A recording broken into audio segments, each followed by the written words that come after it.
Hey, good morning, everybody. Welcome to Thursday, March 9th. I've lost track of how many days we've been doing this stream. I think we're in the 60s now. 60-something days. Not in a row. That's still a lot of streaming. Morning, Thinker. How you doing? Thanks for joining, as always. Burnt umber. Where is my burnt umber? Here. Always got to put up on burnt umber.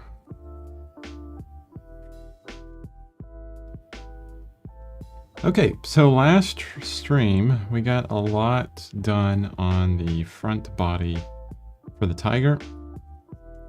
Today I'm almost certain that we can get the side body done for the tiger. So let's get right into it. First place I'm going to start is mixing up my darkest color that I can make for the stripes. And that's going to be burnt umber, ultramarine blue, a little bit more ultramarine blue, and a tiny bit of alizarin permanent because it has a very high tinting strength. I'm going to start saying tinting strength. That way it's easier to understand. That's our darkest color without using black. And we got a lot of stripes to fill in. I'm going to start down here at the bottom. And you can't see that, so I won't. I'm going to start where? About right here. This is where I'll start. Always have to remember what you can see on the stream. Maybe I need to pull my camera out so I'm not so far zoomed in. But I create these streams based on, what I would like to see. And I like seeing the details. The smaller details. 4:30. Starting a little bit later today, so I can have a bit more of a relaxed time getting set up.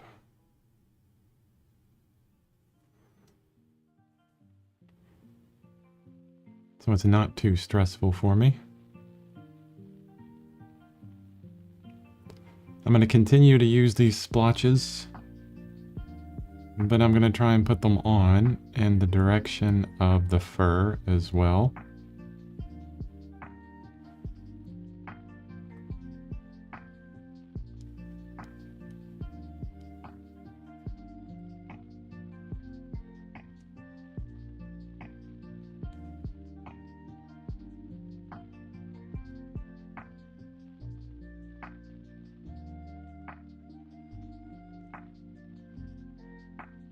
I think for the background, I'm going to try and use some alkyd medium. I keep wanting to kind of thin out the paint a little bit more and work a little bit faster. And for the background, I think that would be perfect.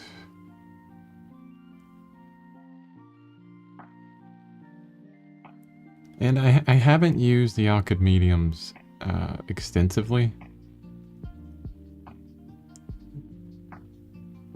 I mean, I believe the non-toxic mediums has a little bit of alkyd in there as well. But just trying to get, a better understanding of their working properties. I mean, this is kind of thing where any new medium you bring in to really understand it, I feel like you have to use it for, at least 5 or 6 paintings.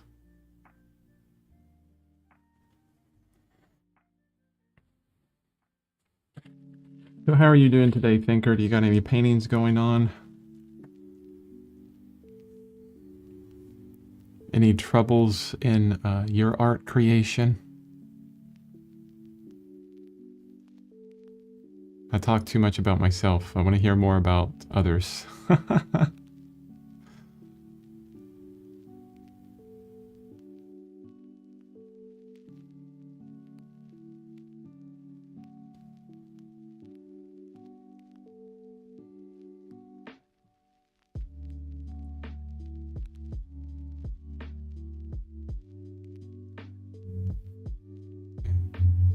Okay, trying to figure out where these lines are as well.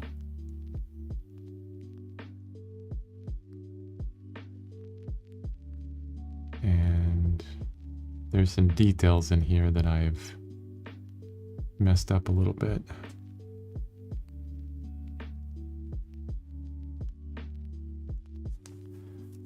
Always want to think about the form in some way when you're working. So there's this stripe. It's really prominent.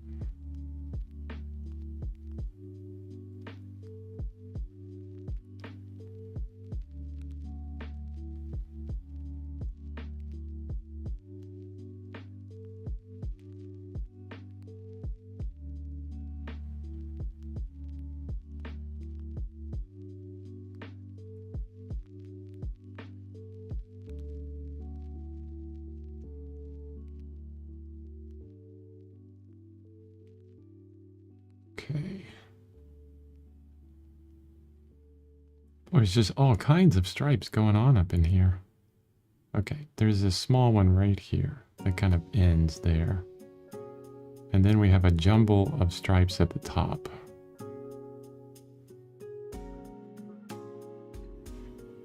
You know, keeping these kind of initial stripes in, I think, is important because it will guide us through a little bit, but I'll have to return to this and make sure that I haven't obliterated them too much. Because when we start putting the orange in, it's gonna mess with a lot of the stripes that I've just put down, which is totally fine. Now, I could, you know, start thinning this out with alkyd right now, but I don't want to do that because, mainly because it would kind of conflict with the texture that I already have with the rest of the tiger. And I want that texture to stay the same. Yeah, if you change mediums, you know, halfway through the painting, you're doing something completely different. It's not gonna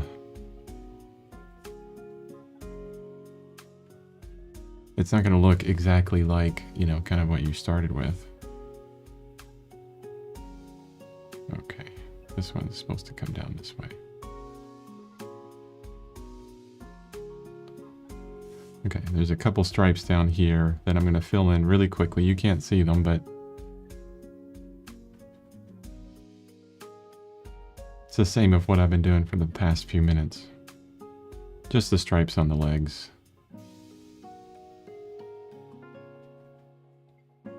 Well, I tell you what, trying to get everything to show on the screen at the same time is not easy. I thought it would be easier with a vertical composition like this, but I tend to have to move things, you know, move the whole live stream setup around so that we can see things. Okay, back up to the tail, because I want to get these stripes laid in, the stripes on the tail. But first, I want to figure out where they are, because there's just a bunch of lines. Okay, which ones are stripes and which ones are not?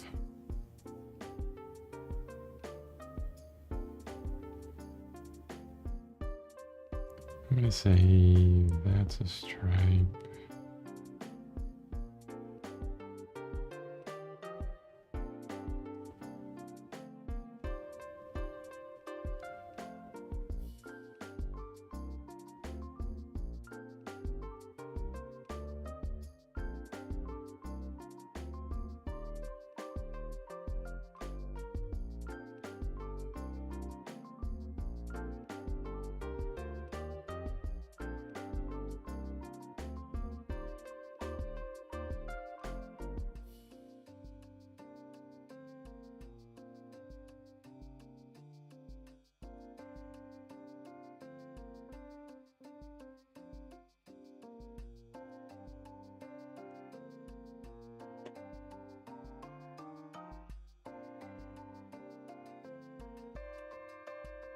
It's kind of interesting. Yesterday I was I finished everything that I was supposed to do early. It was kind of at the end of my day. And I didn't have enough time to, like, you know, watch a movie or anything like that. But every now and then, what I like to do is I'll go on and I'll look at movie previews that are coming up. New movies coming out. I do enjoy watching movies. I like movies rather than TV shows because, I mean, we don't have a TV, number one. I mean, you can stream TV right now, which can be a problem for my productivity. And that's the reason why I don't watch TV shows, is because they take up a ton more time. You know, you get into a show and it's like, okay, there's one right after the other, and there's a cliffhanger at the end of each one. You can just keep going, and then all of a sudden, you know, most of your week is gone because you just binged a whole TV show. That's me. I would do that. So movies are nice because it's, you know, a definite beginning, a definite end, and, you know, 2 hours max and you're done. You know, good movie for the week. But anyway, I was looking at previews, and then there's a movie coming out for, I guess it's kind of like the story of Bob Ross. And his real name was Carl something or another. I can't remember his real name. They mentioned it in the preview. And I thought that was kind of interesting. I remember Bob Ross when I was growing up. You know, watching him on TV. And, you know, in some ways, this is an emulation of what he did.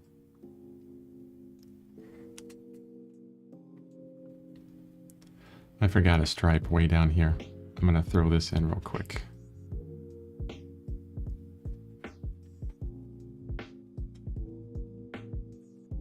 Okay, now I'm going to go back up to the top with my other brush. I have two brushes out here, like always.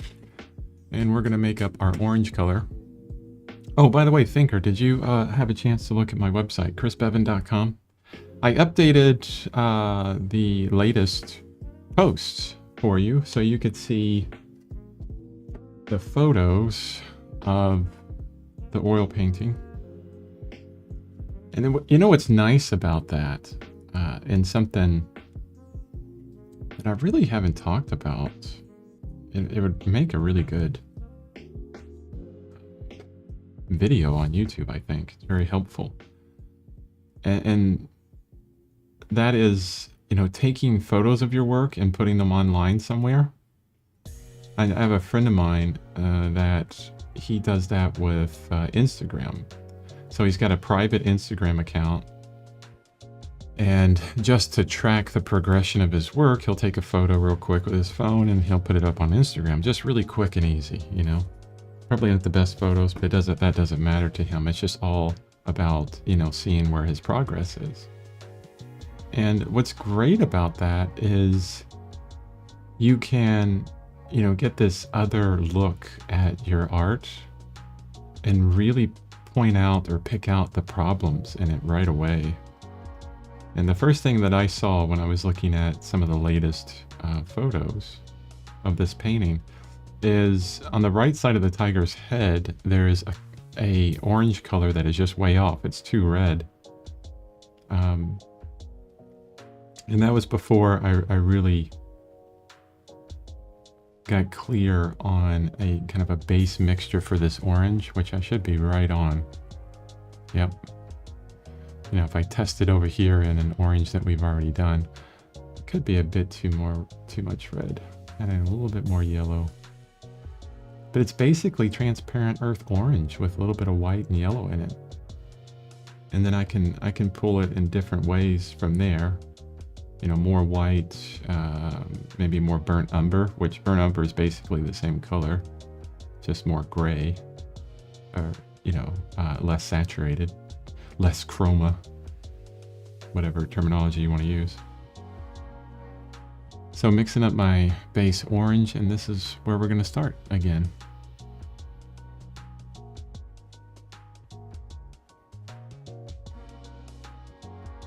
Not trying to save these stripes that I just put down, but at the same time, not trying to completely cover them up or change them.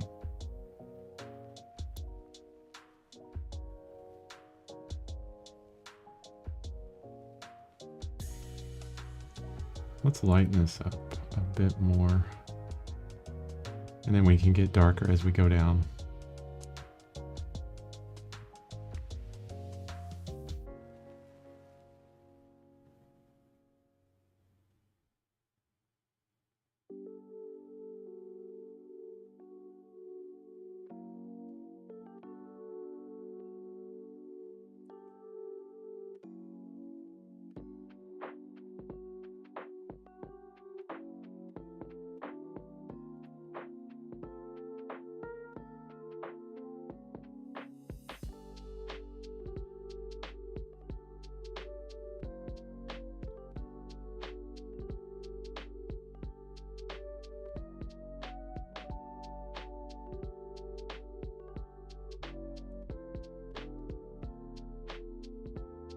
I think the more I think about it,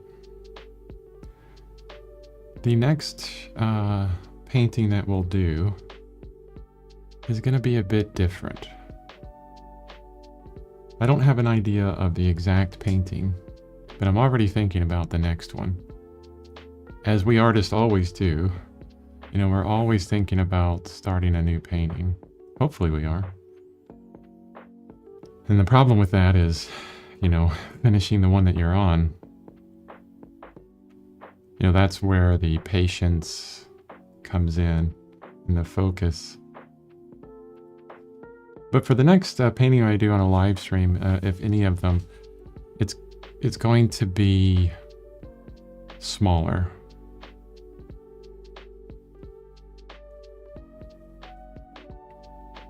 I've looked at your website, Daily Art. I agree. Too much red on the right side. Thanks for showing the entire painting. You're welcome. I mean, it's helpful for me too. I mean, as soon as I saw that, I was like, oh yeah, holy cow, I need to keep that in mind when we get back to the tiger's head to make that adjustment. Okay, so right about here, we start getting pretty dark within the side body of the tiger. So I'm going to add in some burnt umber.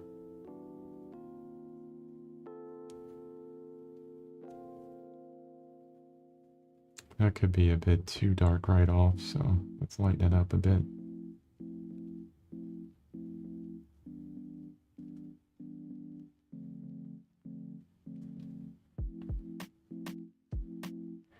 So the next painting I'm thinking about is, you know, I don't have any idea what that painting is going to be, but I do know that I want it to be smaller. Something that we could complete in much less time. And I think I'm going to do it without the design process document. There's a lot of paintings that I've done without using that document. That document is great. That process is great. I keep saying document, but that Krita document, really, I guess it is a document. But that process is great when you're really making up things out of your head, you know, or the images that you have just don't fit what you want to communicate. And so you have to make a lot of adjustments. Getting a better understanding of your subject matter and, you know, trying out different compositions and things like that, I think is good. But maybe the next one, it'll be smaller and it'll be purely based in photography. Maybe several photos together. I feel a need to do portraits, honestly. How small is smaller? That's a good question. I'm thinking,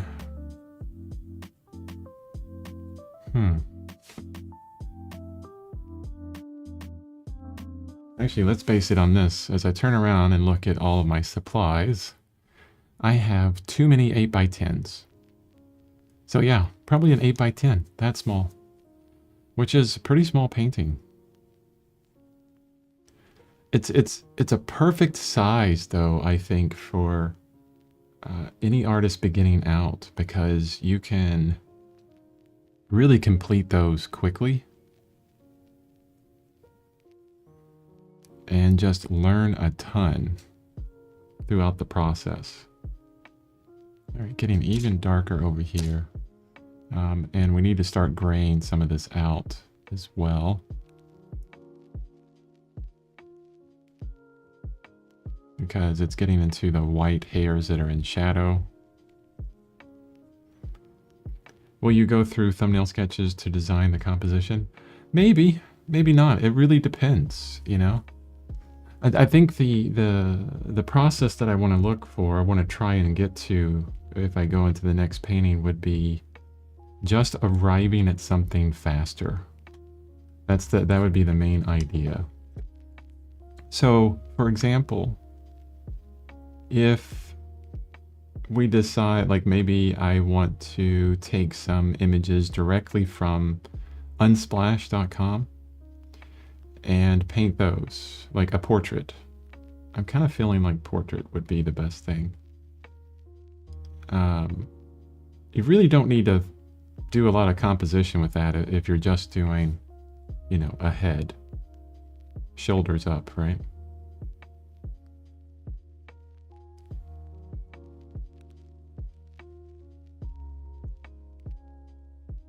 I guess you could, but I don't think it would be very necessary. Okay, trying to mix up a gray here. And do I want a warm gray or a very cool gray?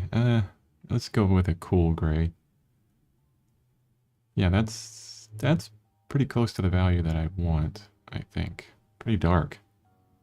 Let's warm it up a bit more. A little bit of yellow. That'll bring some green into it.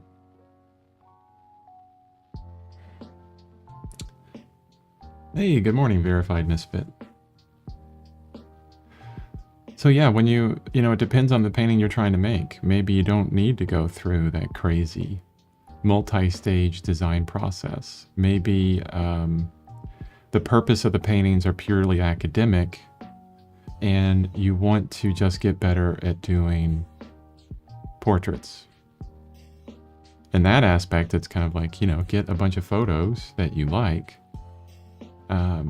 and just begin doing portraits. Small 8x10s, or maybe a little bit larger, 9x16, or 9x12, sorry.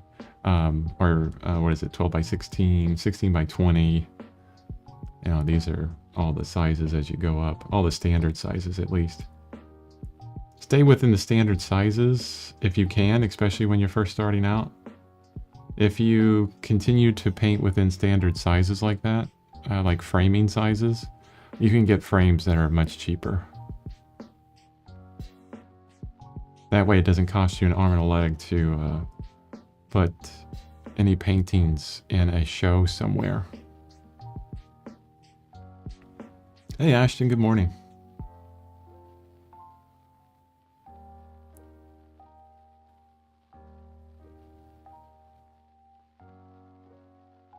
Oh, you're the same person.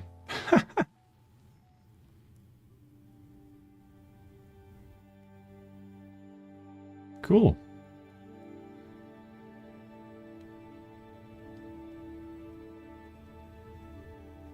Yeah, I actually have a couple channels. The other channel that I have is called Create Quest. There's not much on it right now. That's actually the name of the business. That's my business name, Create Quest LLC. So any money I make from my paintings or whatever goes through Create Quest. I still need to do a DBA for Chris Beaven. At some point.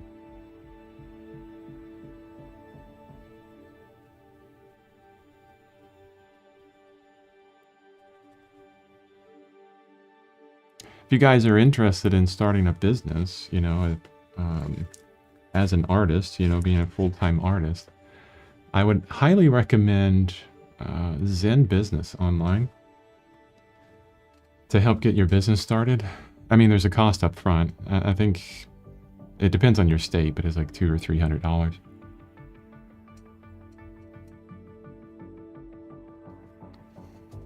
Yeah, getting a business.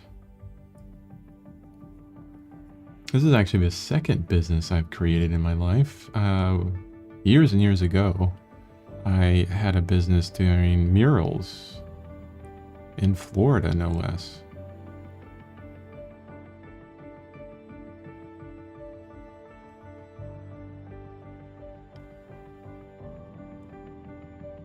I think there's probably some walls in people's homes.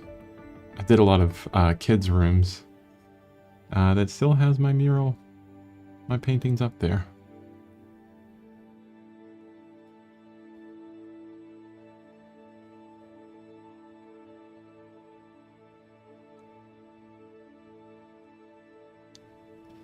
I keep watching the stream to make sure that I don't go, I don't do anything outside the bounds of what you can see, although I'm going to have to move everything pretty soon.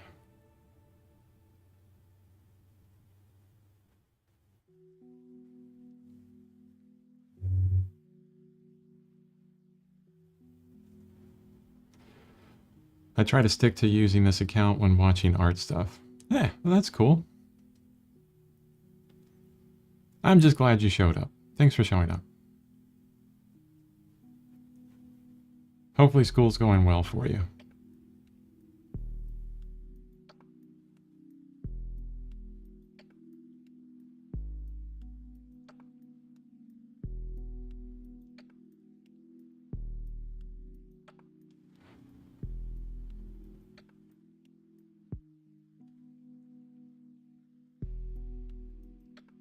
Okay.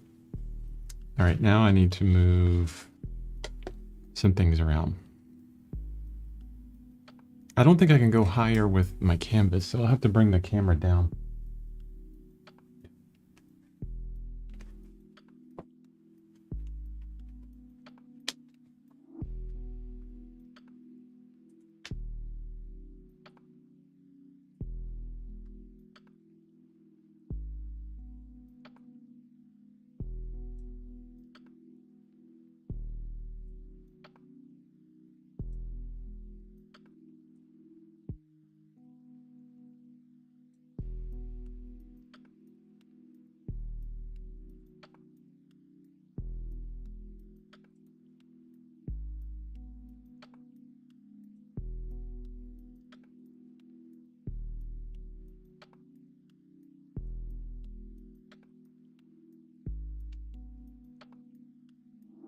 And I just adjusted that image within the stream software. And honestly, it's so dark.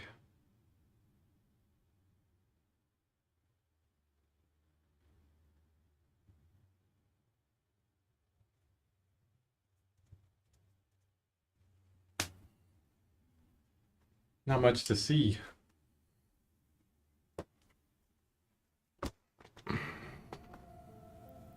Okay, now you can see the rest of that leg going down. I'm going to move the camera over so you can see.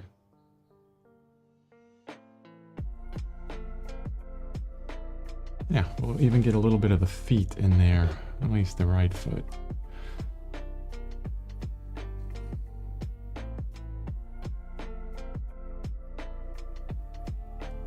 I'm going to remix this dark up, but I'm actually going to add some greens, some blues, get a very cool color within these darks now. These darker colors down here. I figure, you know, while everything's down here and these whites would reflect whatever's around the tiger most, so it'd probably be more of a greenish color. Or some kind of blue, you know, it wouldn't be as warm as it is, you know, going up. And then adding that variation is always a lot of fun anyways. Today is the opening reception of the juried student exhibition that my work got accepted in, so I get to go to the gallery later today and see that. Oh, awesome. That's always fun.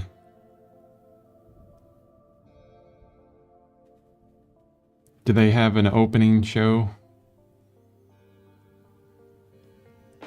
Like a certain time when, you know, all the teachers will be there, all the students, they'll have, well, not drinks probably, but they'll have they'll have like snacks, you know, the opening show. Those are always fun to go to.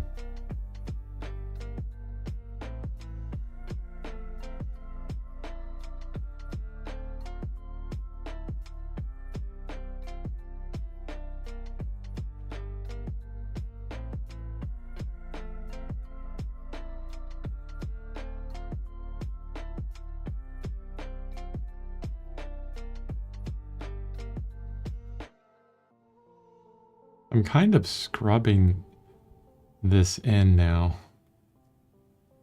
And I can see right away that this stripe, this area has a lot of blue in it, but it doesn't really blend with the one above it. So I'm gonna add a bit more blue.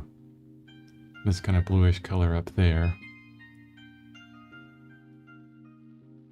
So that it looks like it kind of naturally goes together.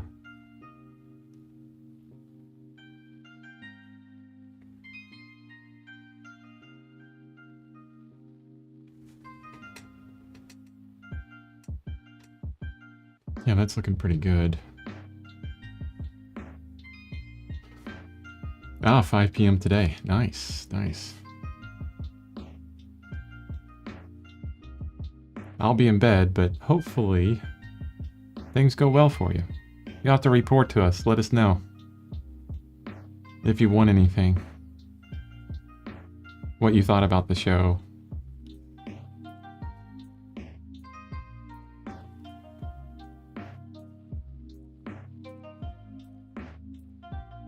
What's the kind of painting that you have up? Representational, abstract? If it's representational, what did you paint? I'm asking all kinds of questions, aren't I? Okay, getting darker here, ultramarine blue. Gonna go back to some burnt umber, but more ultramarine blue this time in this. And then alizarin permanent as well. Actually, I think I'm gonna add some of that phthalo green.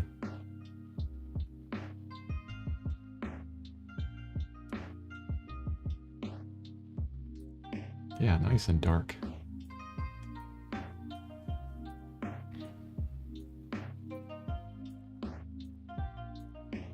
Yeah, that's true.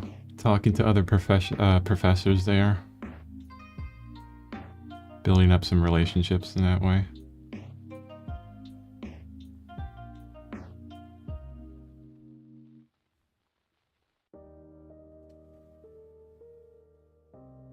Oh, a self-portrait relief print. Okay.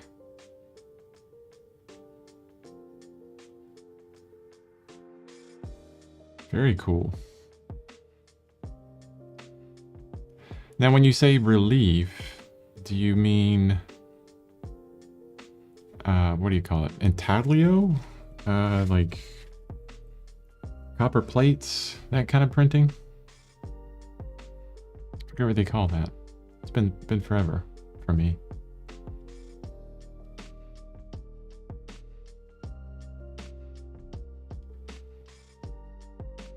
Oh, it's very geometric and abstract. Okay, very cool.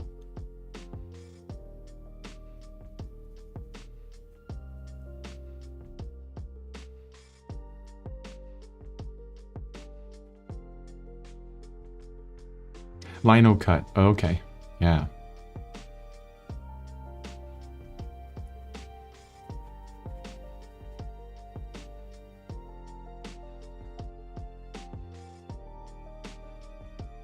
Doesn't, when we say lino, that means linoleum, right?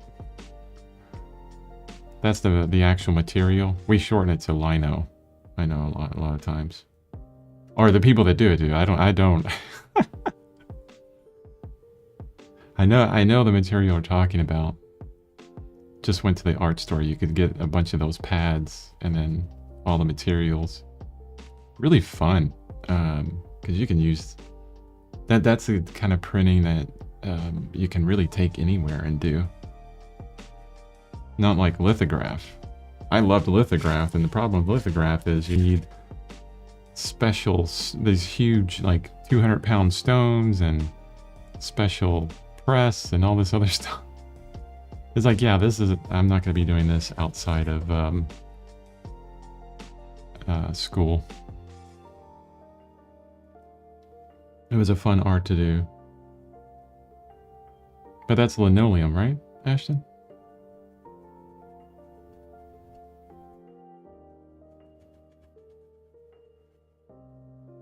Okay, let me lean back and I want to see what I've gotten here. I think that's okay. You know, and that's close for this kind of under block-in layer. This could probably get a little bit lighter here.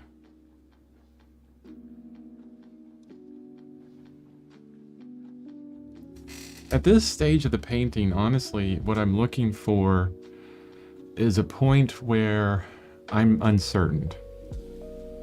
Where I look at what I've put down within these splotchy block-ins, and it's hard for me to understand if, or I have to continually kind of look back and forth and say, I think that's close, but I'm not certain. I think the value's right on. The color or the hue need to be a bit different. But at that point, I'm pretty happy. Because this is really the purpose of these beginning layers, is just to get that close. The other adjustments can happen with the glazing layers. That's when you can really get into the subtlety. Bring in even more texture, but hone in the texture as well to a point where it's a bit closer to, you know, the object that we're working with. So within the subsequent layers that I work on, I'll be working a bit more into, you know, getting the hairs to look kind of shaped well within the form. Yeah, but most of the time use the reductive process instead of using a bunch of blocks for each color. Oh, I see. I see what you mean. So you keep cutting off of, you know, each, like you print the first color with the first cut, like maybe, you know, 50 of them or 100, whatever, how many ones you want to print. And then you cut out that color and leave, you know, I don't know if you're using CMYK or RGB, probably CMYK. So, and I'm not sure which one you start with either, but yeah, I understand that. Or you could just go black and white. Be a lot easier.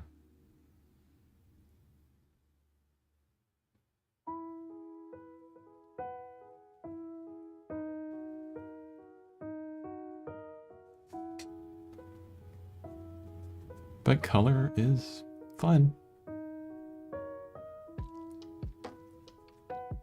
Sometimes it's not about what's easier, right? It's about what you enjoy.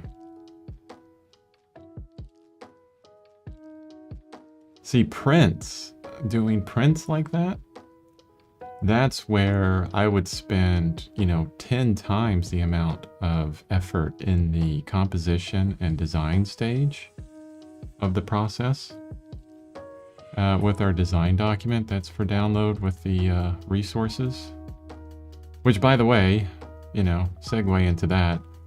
I changed the prices of all everything I'm selling on Gumroad, including the 53 days of downloads for this live stream, and everything is $1. So it's a really crazy deal. And I do that because I know there's students like Ashton on here that doesn't have a lot of money to spend, you know, even $20 or $30 on you know, tutorial. Because heck, at 20 bucks, that's a nice time out with friends, right? That you met in college. But $1? Crazy deal. Anyway, so if you want to check out the design process, but for prints, I would definitely really work that design process a lot because you're not just making one print, you're making, you know, upwards of 100, you know, for each thing you work on.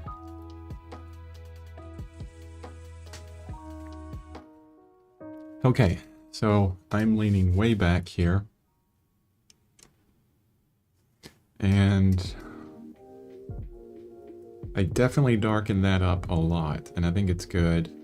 It could be, I mean, when I look at the photo, when I look at the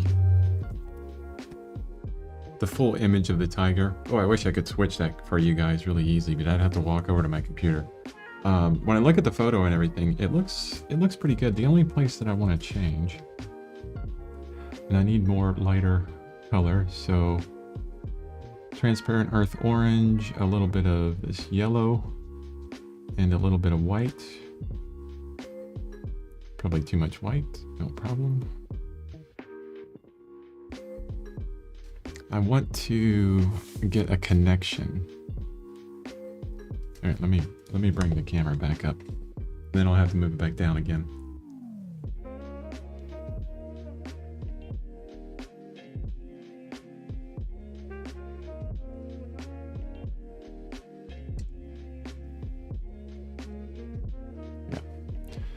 Okay, you guys should be able to see that fine. So when we look at the separation between the front of the body and the side, this connection here is really important. Kind of the flow from one to the other. And then also this line here, how it goes down and then kind of blends in. And then the stripe that really indicates the front of the body as well. I want a better connection between those two, so it doesn't look like a very abrupt change. That it's a natural kind of flow into the side of the body. And we're going to do that with just value, you know, some value differences here. And a little bit of blending in.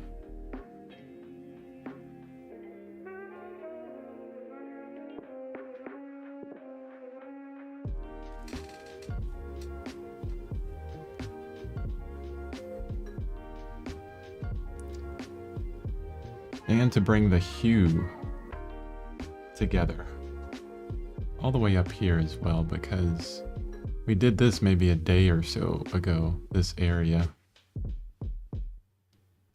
and the color is just a little bit different.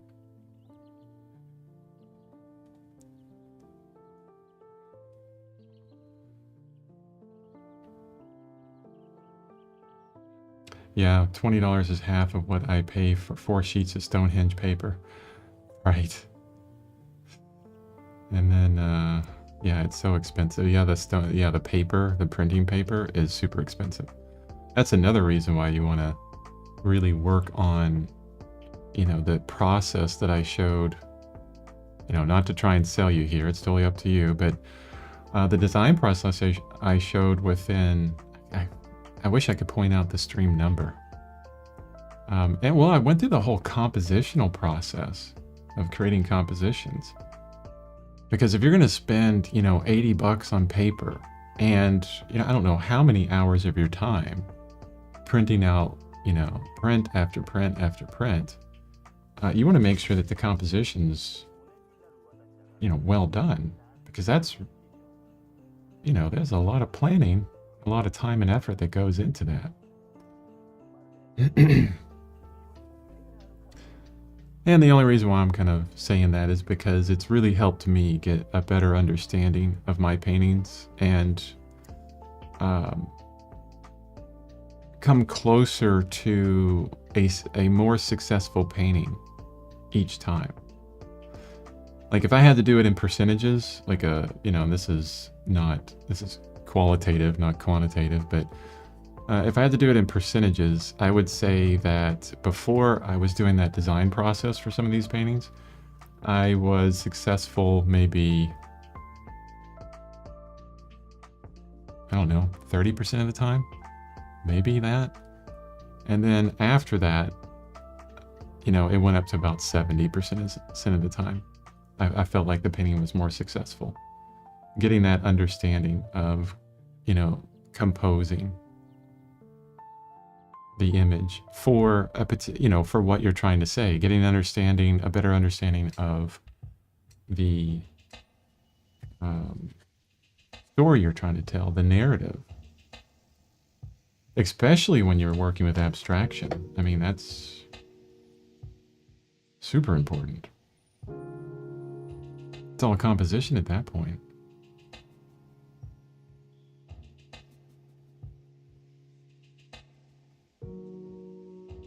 Boy, I wish I had that information when I was in college, honestly.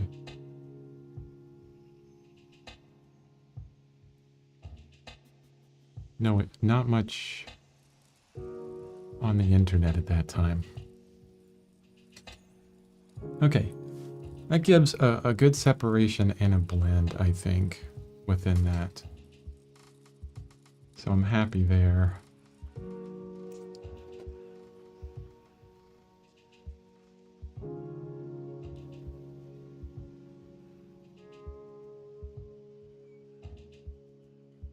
Yeah, I create like 3 different stencils before I even decide to carve into my block. Yes. I refuse to waste that paper. Yeah.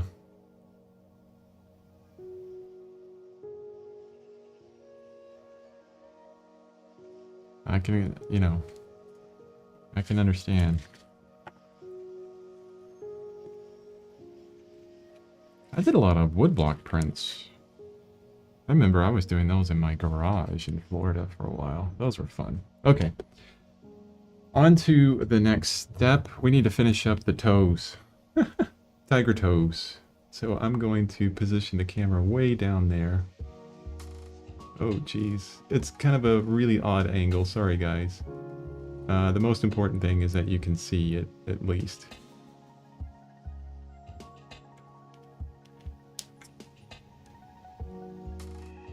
It's a bit dark as well. Let me see if I can up the ISO.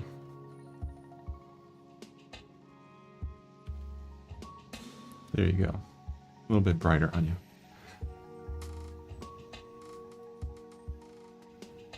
Now the question is, do I go and... Yeah, let's move the image up. I'll be right back.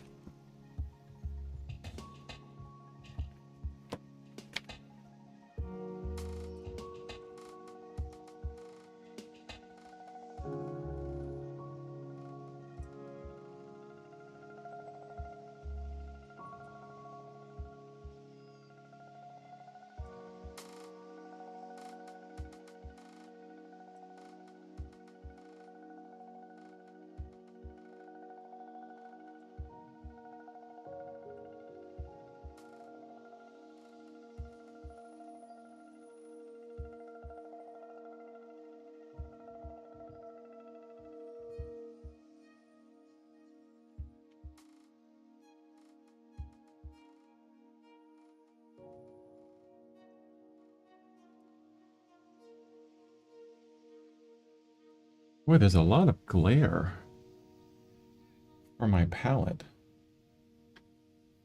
This is really interesting. I haven't had a chance to show you guys this, but I can show you not on the canvas as I lean in front of the camera, the palette camera. Sorry, I'm getting a brush out that I want to show you. One of the problems when you oil paint is glare. And I'm not talking just about when you take photos of your work, but when you're actually painting. You could get just a ton of glare all over the paint, and it's really hard to see values, color, saturation, even drawing at that point. So it's kind of like you just can't see anything. So what I'm doing right now is I pulled this brush I'm going to show it on my palette. I pulled this brush out of my brush soak. It's a Royal Langnickel Sable that I've had for over a decade at least. And then I'll probably never buy it again because it's from a real animal, and I don't like getting brushes that are made from animal fur. So I get it like but the basic idea is that it's really soft and really long. It's kind of like a fan brush, but it's, I like it a bit better. This is what I use. This is like kind of my secret weapon for getting rid of glare on oil paint. So as you can see, all this paint here that's on the palette has a ton of glare to it. And this may or may not work because, I think it will, because I have two lights. Usually you want to only light your canvas with one light, but I have two lights set up so that you guys can see a bit better. And the reason why only one light is because I'm going to really carefully drag this brush over that paint. And I'm going to do it in the direction of the light. I'm going to do it in the direction of my main light. So my main light is up at my top left. And so the strokes I want to make are going to be, you know, in this angle, kind of going down. Okay. And let's see if we can get rid of the glare. So for me, because I'm at this angle, I see a ton of glare. But for you, as you can see there, I've really brought down a lot of the glare in that paint. Hey, have a great time today at class, Ashton. Good luck on your show. Yeah. So that's one way of getting rid of glare in your oil painting. I wonder if I go straight down, if I could eliminate the glare for you and for me. Yeah, somewhat. Maybe at this angle. See how much more glare is on that angle of brush strokes. So depending on how the angle of your brush strokes go, you can have a lot more glare or a lot less glare. For me, I'm getting less glare when I'm looking at strokes that are vertical, like this. So I can actually see the color and value within all that paint. But I just wanted to show that off because I haven't had a time to, a moment, or I haven't had a place to show that off on the painting as of yet. And I just wanted to maybe help you guys out because it's one thing that's always bugging me, that glare. I need to put out some more burnt umber.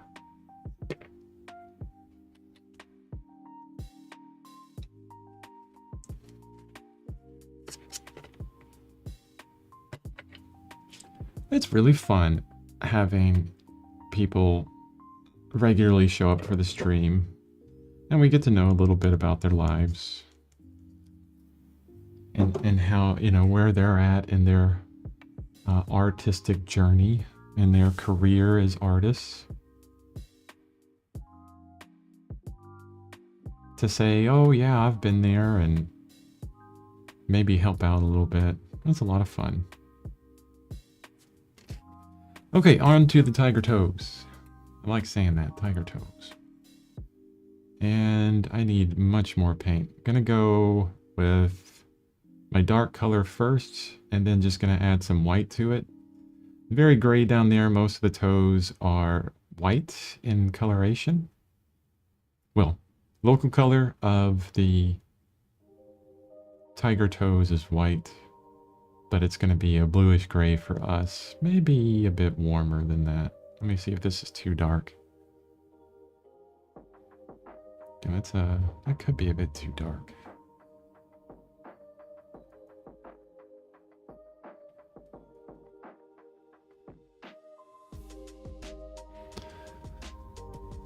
And these guys are going to have a definite form to them. So I tell you what, instead of like throwing the paint around really quickly, what I'm going to do is really focus on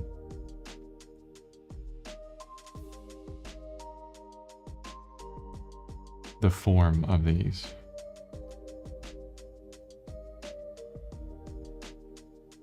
And I'm actually going with the form with these splotches here. On this one, I'm going to go across the form. I envision that these toes kind of have,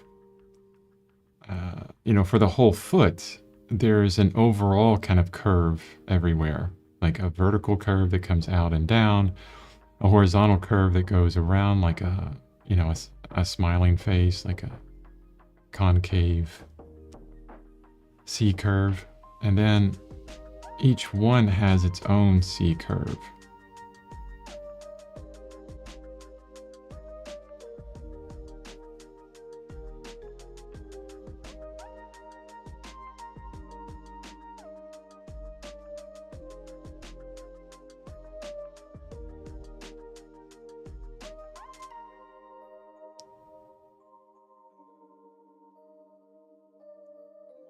I think going with the form for some of this is working better than going against the form.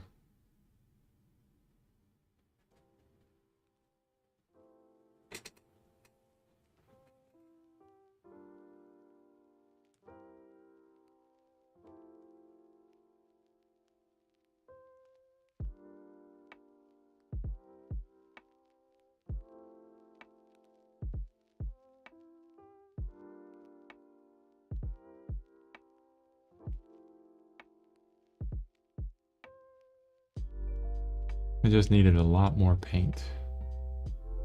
So I just threw out a bunch of paint there. Okay. Let's start turning this one here over. Need to get darker than that.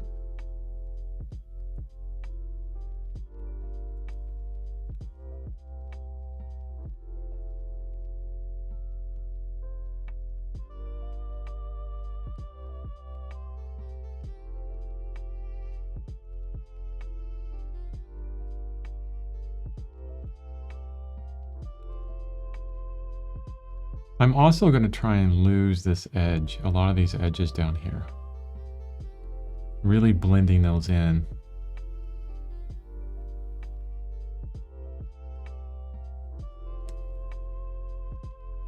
More teal.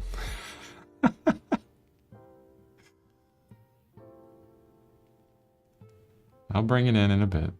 It's an accent color. It isn't a base color. We'll put it in places, you know, after you get kind of the base down. And a lot of those teals and magentas that we add would I think do a lot better on subsequent layers. It'll kind of be like when we were working digitally, those overlays we were doing.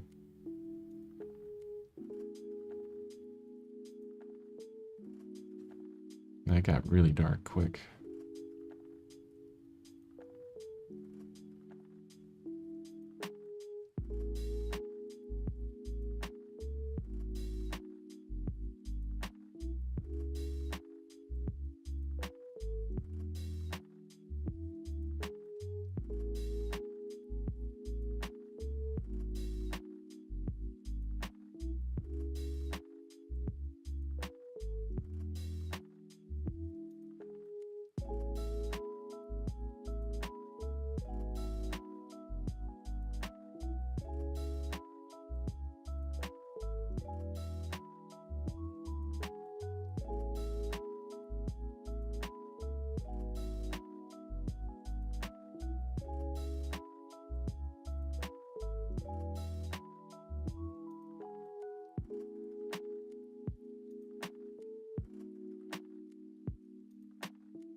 Okay, that's okay.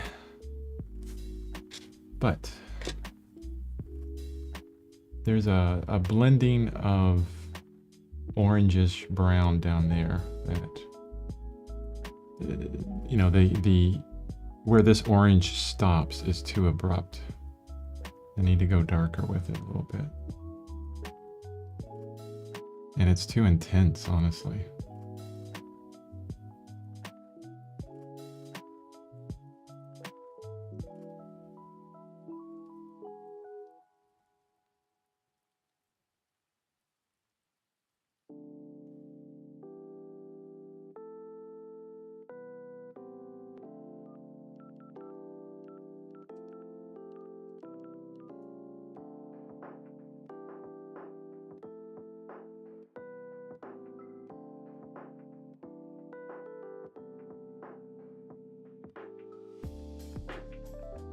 Yeah, and another reason why I was thinking about doing smaller paintings is, honestly, it's a bit more fun to watch. I'm thinking of the guy on YouTube. His name is Paul Foxton. I follow him a lot. He does nothing but live streams. He's got a wonderful live stream setup. And he does, he paints flowers. These beautiful flowers. He's got a good course about color as well, which I didn't take that full course, but I learned a lot from the videos and things that he was doing about color. And I like that he has these smaller paintings that don't go over, you know, 20 streams. So they're easy to digest, or more easy to digest for individuals. You can get onto the stream and watch, you know, a lot of the painting come about pretty quickly. Oh, so you say, I think teal would be a nice subtle highlight on the toes. Yeah, I agree. I'll add that soon. Jeez. This guy loves teal. Really cool. Okay, I'm going to add some darks in. Some really dark darks first, and then I'll get into the teal.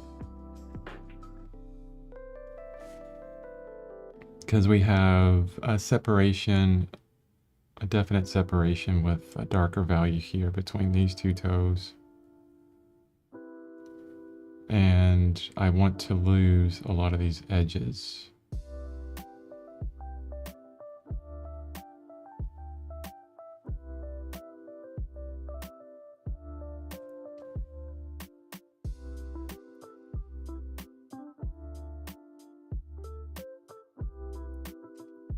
I want it now.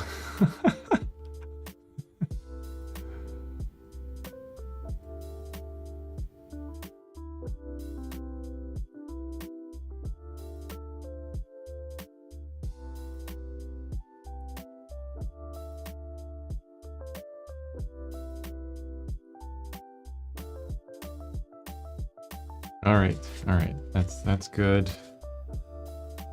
And then let's mix up a really fun teal.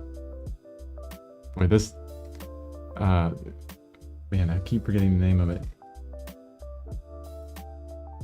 Anyway, this blue plus the phthalo green, the tint strength on this is just ridiculous. It's crazy. Let me make sure the value is close. Yeah, that's pretty good. Sorry, I haven't had my allotment of coffee yet this morning. Oh, I understand. It's like I have to have my tea in the morning. I try to stay away from caffeine. Ooh, that value is just not there. Let's lighten it up a bit. Look how intense that is. That's crazy. And I had other colors in my brush that would bring that intensity down.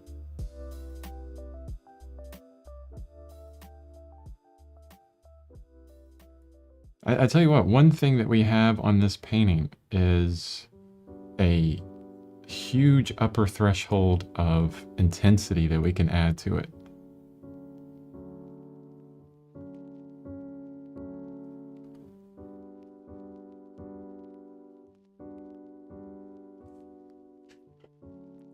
Now I want to add some magenta.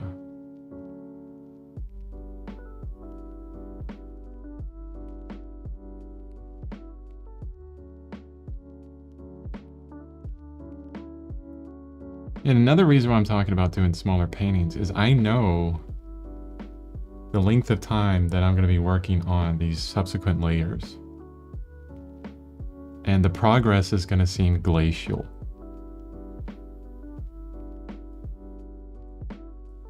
At that point. Because it's a big painting.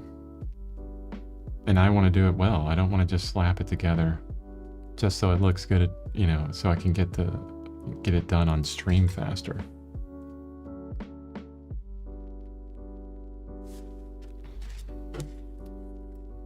But there is something to be said with efficiency and, you know, finishing paintings. I don't want to be like Ewan Uglo, who's an amazing figurative artist. Yeah, Uglo, Uglo, I think is his last name. Look him up. I think he was alive in the 70s. I can't remember the time frame. But he would do paintings that took like 9 years to complete. It was ridiculous. Of course, he had multiple paintings going on at once. And he would, I heard he was kind of like a jerk from what I heard, but he would have models come in and they would be a certain age, and he would get upset at them for getting like tans and things like this because they, you know, it would be 1 month they would come in, then next month they would have a tan or their hair would be shorter or whatever. And he wanted them to stay exactly the same for years and years, so he wouldn't have to, you know, adjust his painting that was taking a decade to complete.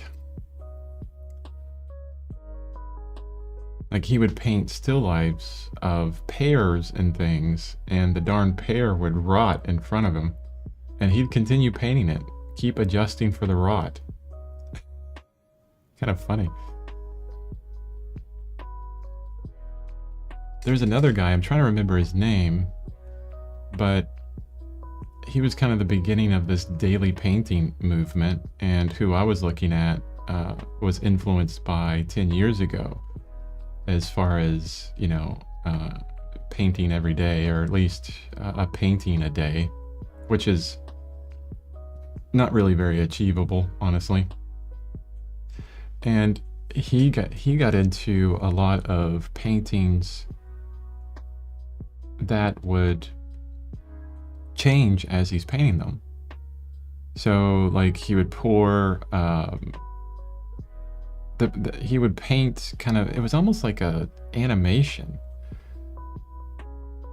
So you would have this scene where you have an empty glass, and he would paint the empty glass, and then he would put one ice cube at a time inside the glass and paint each ice cube in the glass. So he'd have to adjust the first painting. It's still wet.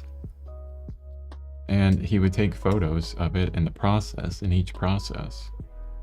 And then put another piece of ice and keep painting another piece of ice, and then pour like some whiskey or something in there, and paint the whiskey actually coming out of the bottle. You know? And then, you know, it would end up like he would drink the whiskey, you know, or something. Like peeling oranges or lemons as well. And that was pretty interesting because it was all one painting, you know, kind of the life of this painting. So it reminds me of kind of a connection between you and Uglo and stuff. Anyway, random topic.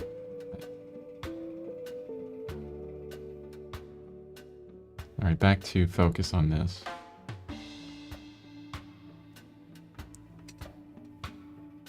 I think I made this one too dark. I'm gonna lighten it up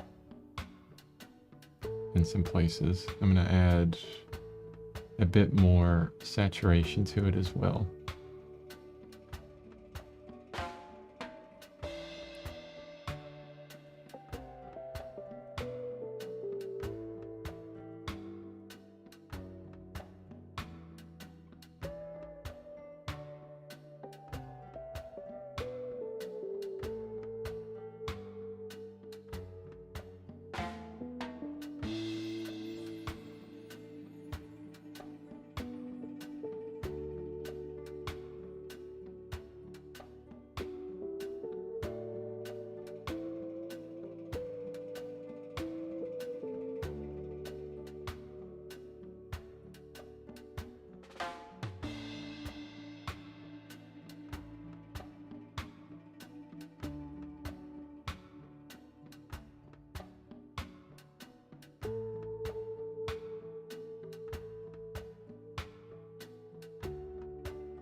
trying a different color down here also.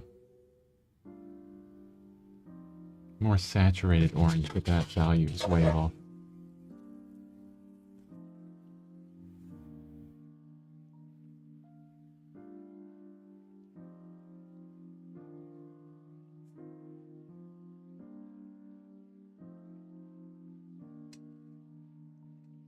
No, it's just not working.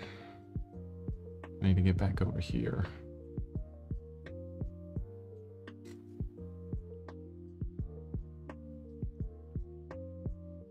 There you go, that's better.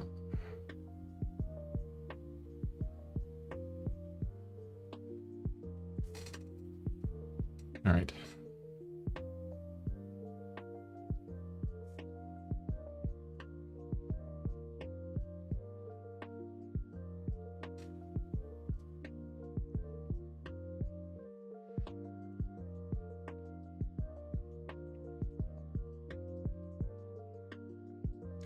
Well, I, for one, am very glad that you went through your entire process and did the digital as well as the traditional. But then again, I enjoy watching grass grow. Just kidding.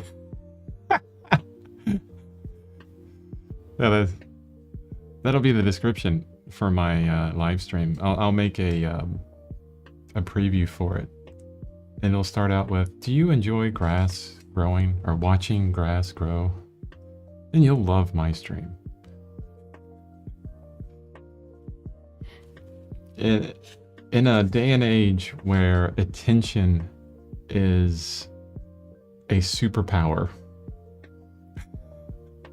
you, my friend, are a god. Watching grass grow.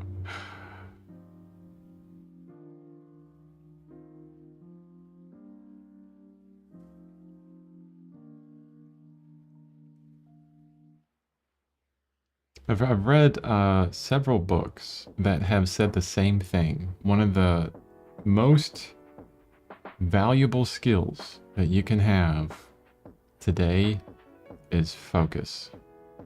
The ability to sit and not be constantly entertained and focus on one thing and get it completed without having a constant barrage of information hitting your brain.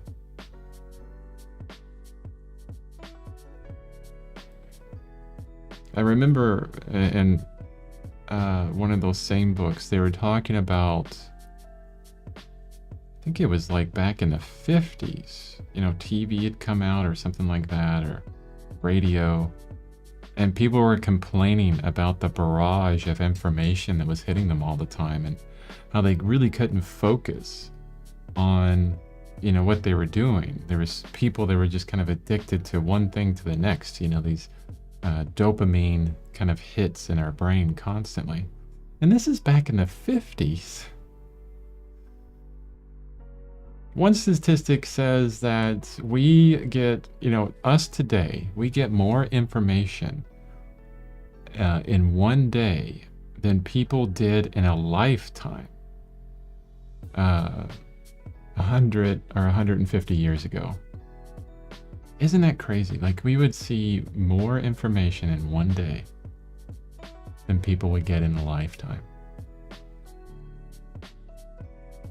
So you can see how it's kind of like a battle now, especially for kids that are barraged by this stuff all the time. It's a battle for them to even focus on one thing, and be able to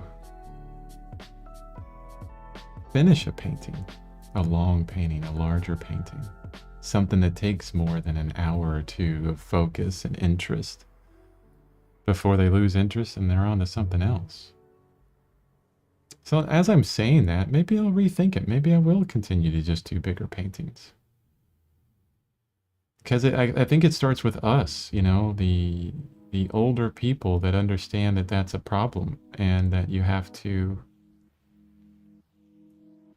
kind of go against the grain right now of social media and say, no, I'm not going to do shorts. I'm not going to do these really quick, pithy videos all the time.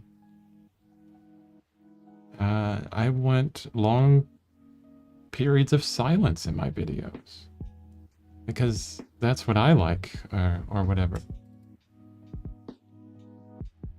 You know, helping others come back to that sense of patience, focus. Yeah. With the upcoming portrait, will you start it in Krita or will you go straight to oils?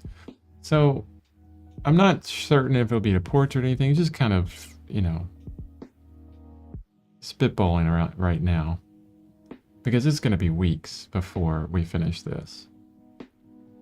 So it's just an idea. Just an idea.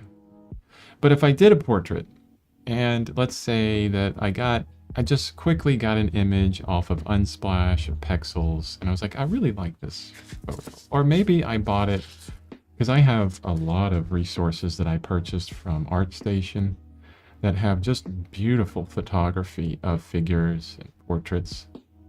Heck, I have a painting sitting over here that I want to finish that's of two figures together. It's part of a tutorial that I started recording, and those images, I'll talk to you about those images. So it's two figures, and I did a lot of editing in them, on them in Krita, in Photoshop, in Lightroom, like all through, because I wanted a certain look. I wanted one figure to look like a ghost, and the other figure, to be like you see the other figure through the one ghostly looking figure. So I did a lot of work digitally first to try and get that effect. Not like weeks worth of work like we did on this painting. And then, you know, it's just photo manipulation. It wasn't a lot of painting, just photo manipulation. And then I took that and started painting from there. So it'd be something like that. Maybe I get one, you know, a photo, and it could be of anything, landscape or something. And I just love it exactly the way it is, you know? Put it up on your iPad, start painting it. Go for it. It doesn't have to go through the design process every single time if it already matches with the message, you know, what you want to accomplish with it.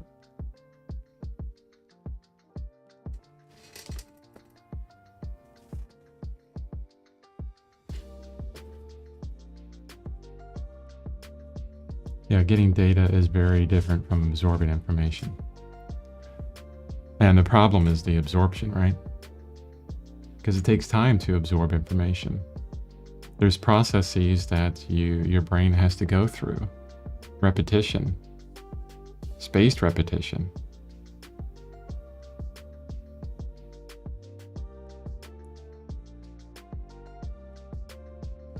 Okay. I'm pretty happy with that.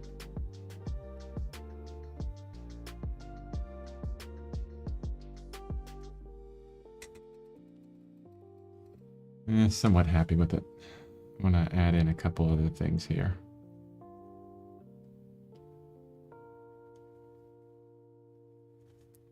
I like how it's much darker right here.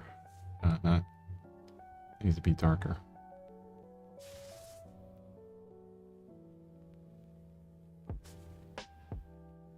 And more dark. More darker.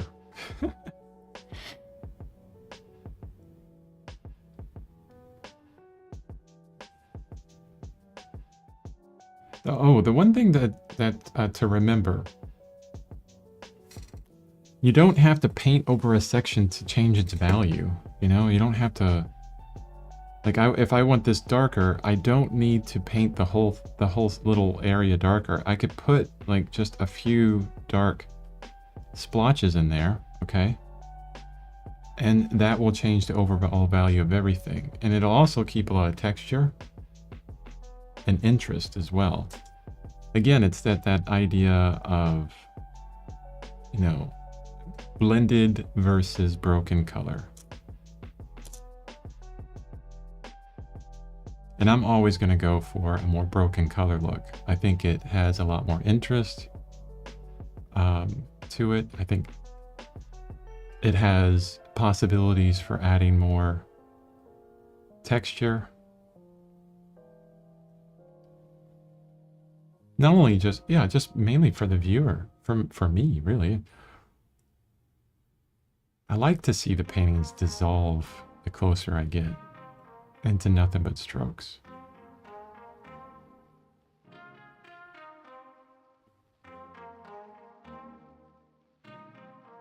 Or splotches in this case.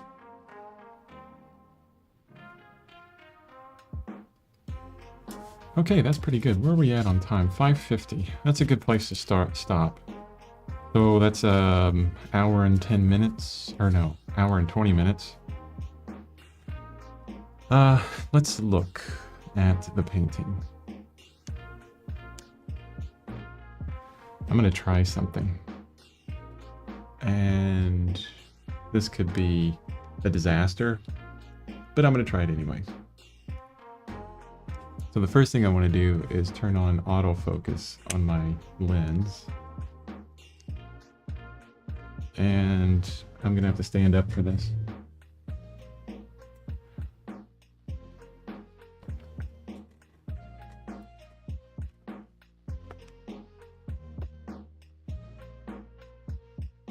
And adjust my mic. Hopefully you can still hear me. But what I'm going to do is I'm going to take my camera off the tripod. Now, the reason why it could be a disaster is because it's actually plugged in with a USB-C that doesn't want to stay in very well. And what I want to try and do is show you the whole painting without that cord coming out, or it not continuing to stream.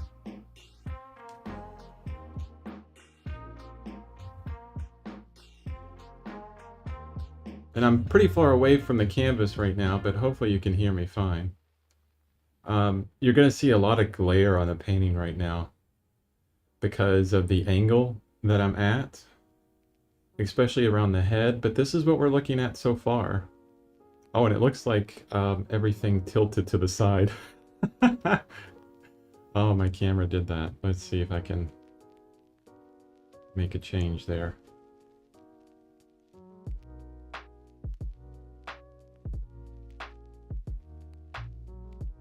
There we go. So I'll just have to kind of pass up and down the painting so you can see what it looks like so far.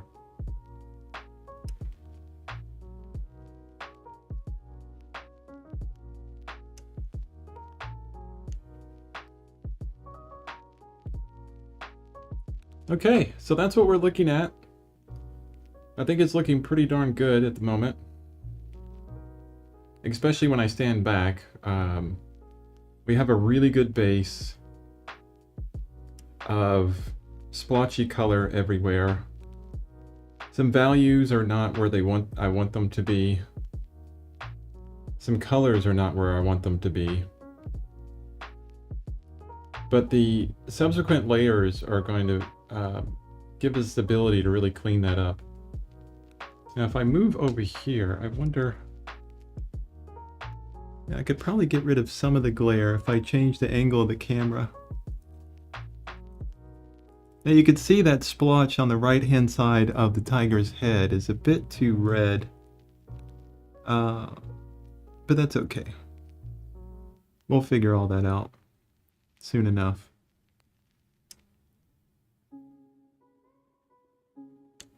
Yeah. Looking pretty darn good right now. Going back onto my tripod. There we go.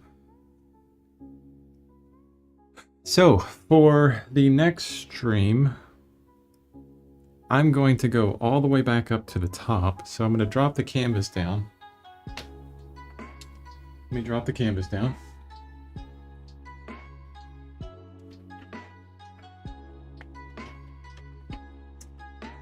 Oof.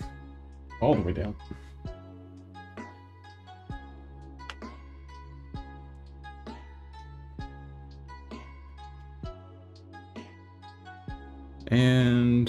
might as well get this placed while I'm on the stream.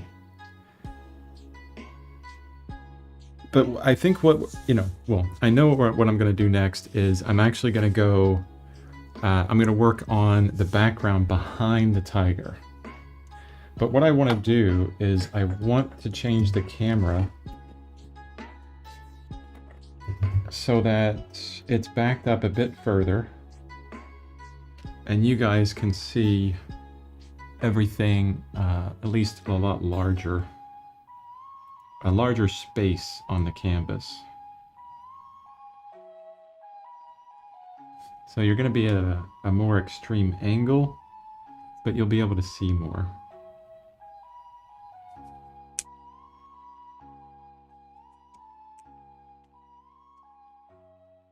Huh. I'm not sure if that's working. Let's try doing this.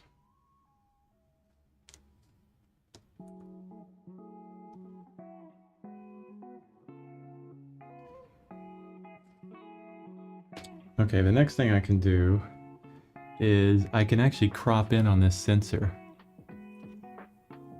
Oh, I think you say beautiful. Thank you so much for that. Will you work on the background next? Oh yeah. Just now talking about that. Sorry. Okay, I'm going to actually crop this image in camera. Oh, or no, uncrop the image in camera, actually. Because I have it cropped right now. Disable. Okay, yeah, that's going to give you a much larger view. You can see a lot of the paintings behind this painting.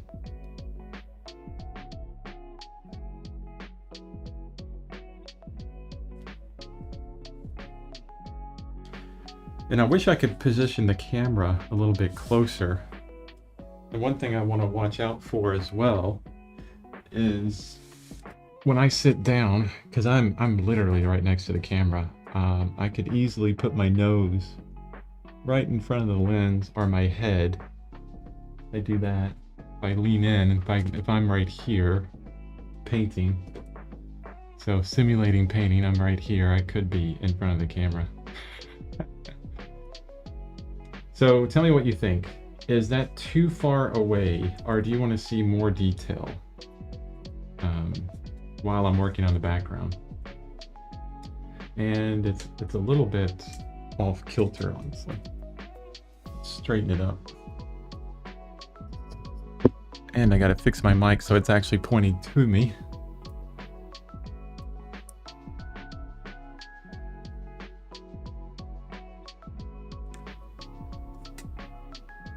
Yeah, I wish I could get it closer to you, honestly.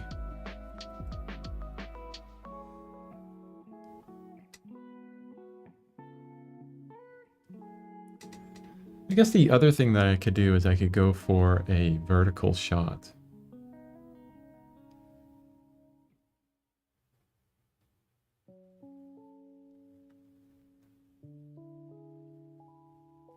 Oh, you like where it is? Where you can see a lot more? Okay.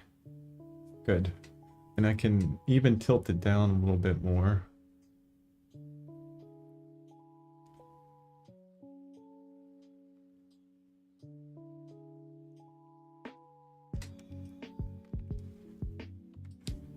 Now I could be in this position for a stream or two, definitely. And you could see a lot of the background happening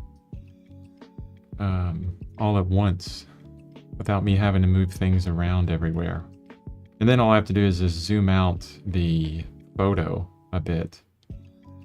Oh, what's funny, now you can see at the top of my phone sitting here where I'm watching the stream.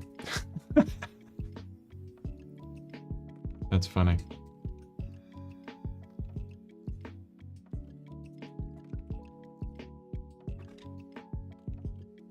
Yeah, I like being a bit further back, at least for the background anyways.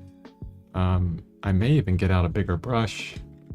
And like I said, I'll probably be working a bit quicker. So I'll be using maybe my Galkid light medium to try that out to really get a better understanding of it. The problem that I'll run into, oh wow, that was so bright you couldn't even read it. The problem I'll run into is this is a liquid medium. So, you know, where am I going to put it? I don't, you know, I usually just use gel mediums. I would have to get like a little cup to put these in. You know, it doesn't need to be anything expensive, but yeah. So we'll start on that tomorrow. Tomorrow's Friday. Yay, happy Friday. And it'll probably be at the same time, 4:30 to 5:30, 6 o'clock. Oh, it's already 6 o'clock now. Time for me to start my breakfast. Yay, I love breakfast. And I'll go ahead and clean off my palette. While I'm doing this, one thing I would suggest, just to keep you on the stream a bit longer there, Thinker, and keep you from doing the rest of your day, because, you know, you maybe put all that teal on here. Jeez. I'm just kidding. But I would suggest before you finish your painting session to always get your materials set up for the next session. Because you're already here, you're sitting down, you know, do things like pull off old color on your palette that's been sitting there for a while. Like this white has been there for a while. I'm going to pull off all of the burnt umber because it will be dry by tomorrow. Not completely dry, but too dry for me to actually work it easily. And then I love using this blade to pull off any of the dollops or the areas of these colors that I put on where I've dipped my paint in there, or my paintbrush in there, and maybe it had a different color on it. That way it's nothing but pure color left on the palette. And it cleans up so easy, a glass palette with a blade. So highly suggest that. Okay. Thanks so much for joining. Thanks, Ashton. Thanks, Thinker, for joining me on the stream. And I will see you guys tomorrow.